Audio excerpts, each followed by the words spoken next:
Hello everyone, welcome back to tech எக்லைட். இன்றைக்கி வீடியோவில் என்ன பார்க்க போகிறோம் அப்படின்னா, நீங்கள் ஒரு வெப்சைட் கிரியேட் பண்ணுறீங்க அப்படின்னா அதுக்கு வந்து தீம் அப்படிங்கிறது ரொம்ப இம்பார்ட்டண்டான ஒன்று.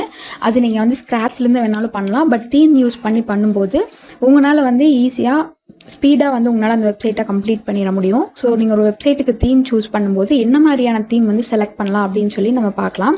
இது எல்லாமே எதை பேஸ் பண்ணி இருக்குது அப்படின்னு பார்த்தீங்கன்னா, நீங்கள் என்ன மாதிரியான வெப்சைட் பில்ட் பண்ணுறீங்க, பிஸ்னஸ் வெப்சைட், பிளாக் வெப்சைட், இந்த மாதிரி நிறையா இருக்கும்.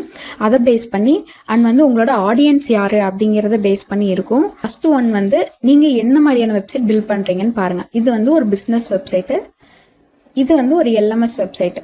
ஸோ ஃபஸ்ட்டு நீங்கள் என்ன மாதிரியான வெப்சைட் பில்ட் பண்ணுறீங்க அப்படிங்கிறத ஃபைன் பண்ணிக்கோங்க. இந்த வெப்சைட் டீமோட ஸ்பீடு வந்து எப்படி இருக்குது அப்படிங்கிறத நீங்கள் கண்டிப்பாக வந்து செக் பண்ணணும்.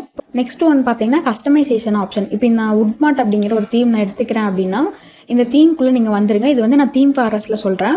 இப்போ இதுக்குள்ளே வந்தீங்க அப்படின்னா இந்த இடத்துல பார்த்தீங்கன்னா ரைட் சைடில் உங்களுக்கு கம்பேட்டிபிள் வித் அப்படின்னு சொல்லி போட்டு இது என்னென்னலாம் சப்போர்ட் ஆகும், என்னென்ன பேஜ் பில்டரில் சப்போர்ட் ஆகும்னு சொல்லி போட்டிருப்பாங்க.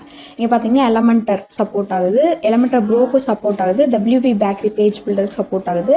ஸோ நீங்கள் ஒரு எலமெண்டர் வெப்சைட்டில் எலமெண்டரில் பில்ட் பண்ணணும் அப்படின்னா இந்த கம்பேட்டிபிள் வித் அப்படிங்கிறதுல எலமெண்டர் இருக்கா அப்படிங்கிறத செக் பண்ணிவிட்டு அதுக்கப்புறமா இதை பை பண்ணுங்கள். நெக்ஸ்ட்டு வந்து பார்த்தீங்கன்னா இப்போ இது வந்து ஒரு தீம் நீங்கள் பை பண்ண போகிறீங்க அப்படின்னா இதோட ரெஸ்பான்சிவ் எல்லாமே வியூ எப்படி இருக்குன்னு நீங்கள் கண்டிப்பாக வந்து செக் பண்ணணும். இல்லைனா நீங்கள் மேனுவலாக தீம் பை பண்ணியும் நீங்கள் வந்து ரெஸ்பான்சிவ் எடிட் பண்ணுற மாதிரி ஆயிரும்.